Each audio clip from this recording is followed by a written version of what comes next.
ಗುಳೇದಗುಡ್ಡ ಭಜನಾ ಮಂಡಳಿಯವರು ಭಕ್ತ ಬಾಂಧವರೆಲ್ಲರೂ ಸಂಘಟಿತರಾಗಿ ಪ್ರತಿ ವರ್ಷದಂತೆ ಈ ವರ್ಷವೂ ಕೂಡ ಪಂಡರಿ ವಾರ್ಕರಿ ಸಂಪ್ರದಾಯದ ದಿಂಡಿ ಮಹೋತ್ಸವವನ್ನು ಆಯೋಜನೆ ಮಾಡಿದ್ದರು. ಪಂಡರಿ ವಾರ್ಕರಿ ಸಂಪ್ರದಾಯದ ದಿಂಡಿ ಮಹೋತ್ಸವದ ನಿಮಿತ್ತವಾಗಿ ಪೋತಿ ಸ್ಥಾಪನೆ ಕಾರ್ಯಕ್ರಮವು ಪಂಡರಿ ವಾರ್ಕರಿ ಸಂಪ್ರದಾಯದ ಭಜನೆಯೊಂದಿಗೆ ಶುಭಾರಂಭಗೊಂಡಿತು. ವಿಶೇಷವಾಗಿ ಆಹ್ವಾನಿಸಿದಂತಹ ವಾರ್ಕರಿ ಭಕ್ತ ಬಾಂಧವರಿಂದ ನಾಮಜಪ, ಪ್ರವಚನ, ಕೀರ್ತನೆ ಕಾರ್ಯಕ್ರಮವನ್ನು ಶ್ರದ್ಧಾಭಕ್ತಿಯಿಂದ ನೆರವೇರಿಸಲಾಯಿತು. ಭಾಗವಹಿಸಿದಂತಹ ಸರ್ವ ಭಕ್ತ ಬಾಂಧವರಿಗೆ ಊಟೋಪಚಾರದ ವ್ಯವಸ್ಥೆಯನ್ನು ಭಕ್ತ ಬಾಂಧವರು ವ್ಯವಸ್ಥಿತವಾಗಿ ನೆರವೇರಿಸಿಕೊಟ್ಟರು.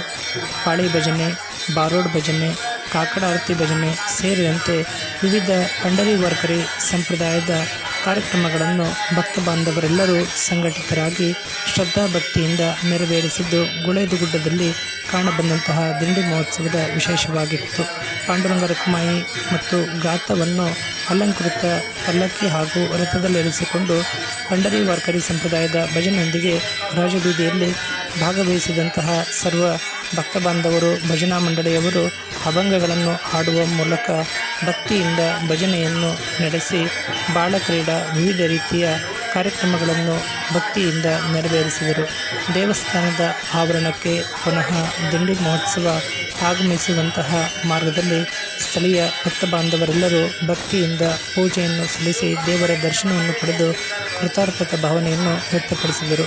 ದೇವಸ್ಥಾನದ ಆವರಣಕ್ಕೆ ದಿಂಡಿ ಮಹೋತ್ಸವ ಆಗಮಿಸುತ್ತಿದ್ದಂತೆ ಭಕ್ತ ಬಾಂಧವರೆಲ್ಲರೂ ಸಂಘಟಿತರಾಗಿ ಸಂತ ಪೂಜೆಯನ್ನು ಭಕ್ತಿಯಿಂದ ಸಮರ್ಪಿಸಿದರು. ದೇವಸ್ಥಾನದ ಆವರಣದಲ್ಲಿ ಕಾಲಪ್ರಸಾದ ವಿನಿಯೋಗ ಹಾಗೂ ಅನ್ನ ಸಂತರ್ಪಣೆ ಕಾರ್ಯಕ್ರಮವನ್ನು ಆಯೋಜನೆ ಮಾಡುವ ಮೂಲಕ ಆಹ್ವಾನಿಸಿದಂತಹ ಸರ್ವ ಭಕ್ತ ಬಾಂಧವರಿಗೆ ಗೌರವ ವಂದನೆಯನ್ನು ಸಮರ್ಪಿಸಲಾಯಿತು.